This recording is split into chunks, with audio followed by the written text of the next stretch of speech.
A kú déédé àsìkò yìí, kókó inú ìwé ìròyìn la mú wá fún yín láti inú àwọn ìwé ìròyìn ilẹ̀ Nàìjíríà. Orúkọ tèmi ni Ọmágbémisọ́lá Ọmọlọ́rọ̀mádẹ. Ìgbìmọ̀ òṣìṣẹ́ ìjọba àpapọ̀ (FEC) ti buwọ́ lu ìṣúná owó fún ọdún 2025 bí wọ́n ti fi ránṣẹ́ sí ilé ìgbìmọ̀ fún ìbuwọ́lù. Bákan náà ni wọ́n buwọ́ lu Medium Term Expenditure Framework (MTEF) fún ọdún 2025 sí 2027 gẹ́gẹ́ bí ó ti wà pẹ̀lú ìlànà òfin Fiscal Responsibility fún ọdún 2007. MTEF ni yóò kọ́kọ́ ṣíwájú fún àwọn aṣòfin kí wọ́n tó jíròrò lórí àbádòfin ìṣúná. Níbi ìpàdé tí ó wáyé lánàá ni wọ́n ti ṣe àgbéyẹ̀wò bí ìṣúná owó ṣe lọ sí pẹ̀lú ọdún tó ń palẹ̀mọ́ àti wá sópin. Bí wọ́n ti gbóríyìn fún iṣẹ́ ìṣúná ọdún yìí, ìṣúná owó fún ọdún 2025 ni wọ́n fi sí 47.9 trillion naira, tí ó fi ogún tírílíọ̀nù náírà pọ̀ ju ọdún tó ń palẹ̀mọ́ lọ tí í ṣe 27.5 trillion naira. Mínísítà fún ìṣúná àti ọrọ̀ ajé Atiku Bagudu sọ fún akọ̀ròyìn ní ilé agbára lẹ́yìn ìpàdé FEC wípé wọ́n fi owó epo rọ̀bì sí $75 ní èyí tí ó wà ní $77.96 ní ọdún 2024. Pàṣípààrọ̀ owó jẹ́ 1,400 naira sí dọ́là kan àti ìpèsè epo 2.06 mílíọ̀nù bárẹ́ẹ̀lì lójúmọ́.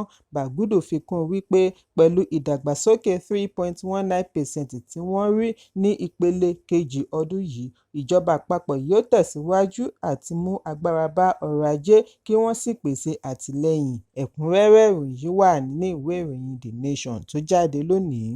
Mínísítà agbègbè ilé ìjọba Nyesom Wike ti ṣe àpèjúwe gómìnà àná fún ìpínlẹ̀ Èkìtì Ayọ̀ Fáyòsé gẹ́gẹ́ bí ẹni tí ó ṣe é fẹ̀mí tẹ̀ tí kì í díbọ́n, bẹ́ẹ̀ ni rẹ̀ jẹ́, bẹ́ẹ̀ kọ́ a ṣì wà ní bẹ́ẹ̀ kọ́.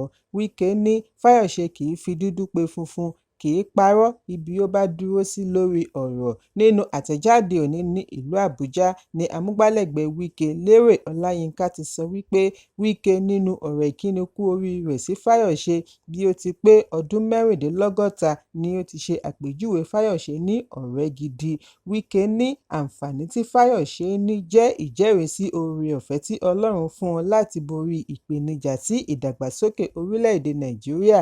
Ó wá gbà á ládùúrà kí Ọlọ́run fún àwọn náà láti òṣókòmọlẹ̀ ní oore-ọ̀fẹ́ láti pọ̀ sí i pẹ̀lú ìbùkún àti àlàáfíà tó péye. Ẹ̀kúnrẹ́rẹ́ ìròyìn yìí wà ní ìwé ìròyìn Vanguard tó jáde lónìí.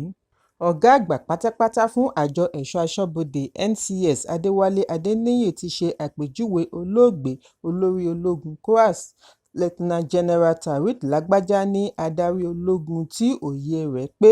Ó ní ó jẹ́ adarí tí ó fi gbogbo ọkàn sí ìgbìyànjú rẹ̀ fún ètò ààbò orílẹ̀-èdè kò lẹ́lẹ́gbẹ́.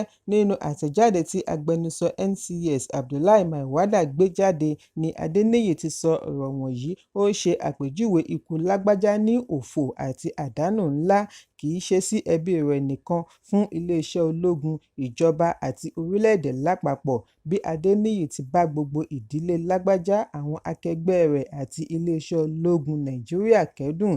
Ó ní NCS ti sún síwájú ayẹyẹ ìdánilọ́lá Gala Award Night tí ó yẹ kí ó wáyé ní ọjọ́ Ẹtì ní ìlú Àbújá gẹ́gẹ́ bí ìgbésẹ̀ láti bu ọlá fún adarí ológun. Adéníyì ṣàlàyé wípé NCS mọ rírì àsìkò ìdárò tí a wà yìí ni àwọn náà ṣe darapọ̀ láti ṣèdárò adarí ológun. Iléeṣẹ́ ìròyìn NAN jábọ̀ wípé wọ́n gbé òkú Lágbájá lọ ìlú Àbújá lánàá fún ìpalẹ̀mọ́ ìsìnkú rẹ̀ òní. Ọjọ́ 5 oṣù kọkànlá ni Lágbájá di olóògbé lẹ́yìn àìsàn ráńpẹ́. Ẹ̀kúnrẹ́rẹ́ ìròyìn yìí wà ní ìwé ìròyìn The Nation tó jáde lónìí. Lónìí ni ilé-ẹjọ́ tó ga jùlọ da ẹ̀sùn tí ìjọba ìpínlẹ̀ 19 pè tako ìjọba àpapọ̀ lórí bí ó ti ṣe ìdásílẹ̀ àjọ tó ń gbógun ti ìwà ìbàjẹ́ àti ìṣòwò ìlú kúmọkùmọ EFCC àti àwọn méjì mìíràn. Ilé-ẹjọ́ tó ga jùlọ da ẹ̀sùn wọ̀nyí nù látàrí wípé wọn kò lẹ́sẹ̀ ńlẹ̀.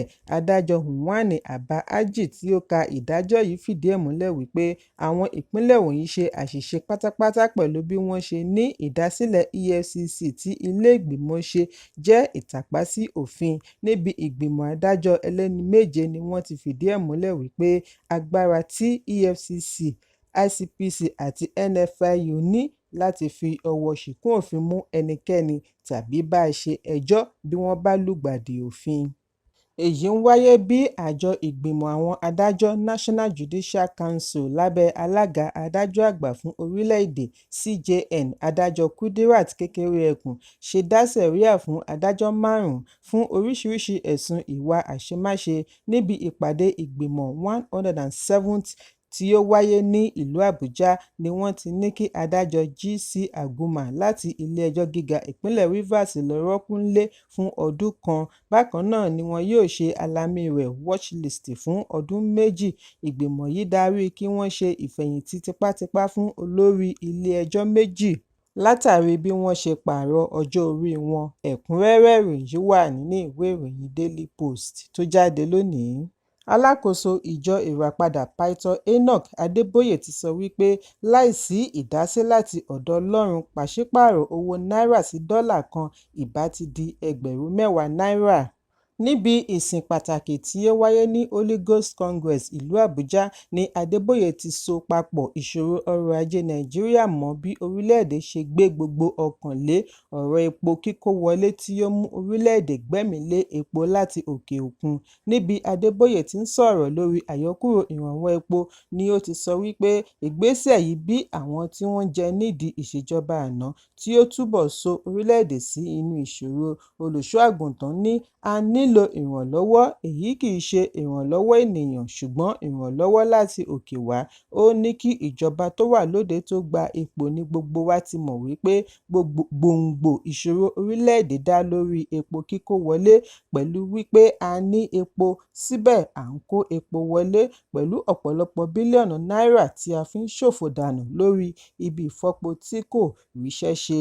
Lórí ọ̀rọ̀ owó náírà, Adébóyè ní òun yíjú sí Ọlọ́run bí ó ti dúpẹ́ lọ́wọ́ gbogbo àwọn tí wọ́n darapọ̀ mọ́ ọn. Ó ní bí kì í bá ṣe wípé Ọlọ́run dá sí dọ́là kan ìbá ti wọ ẹgbẹ̀rún 10 náírà. Èyí ṣe àfihàn bí a ṣe nílò àdúrà sí. Ẹ̀kúnrẹ́rẹ́ ìròyìn wà ní ìwé ìròyìn The Nation tó jáde lónìí. Ìgbìmọ̀ tó ń ṣàmójútó iléèwé gíga Federal University Lọ́kọ́jà ìpínlẹ̀ Kogi ti bu ọwọ́ lù kí wọ́n jáwé gbélé-ẹ̀ fún olùkọ́ ifásitì 4 lórí ẹ̀sùn ìbálòpọ̀ àti màgòmágó nídìí ìdánwò. Ìròyìn jábọ̀ wípé níbi ìpàdé ìgbìmọ̀ òṣìṣẹ́ ẹlẹ́ẹ̀kejì ni ìbuwọ́lù yìí ti wáyé lánàá Ọjọ́bọ̀.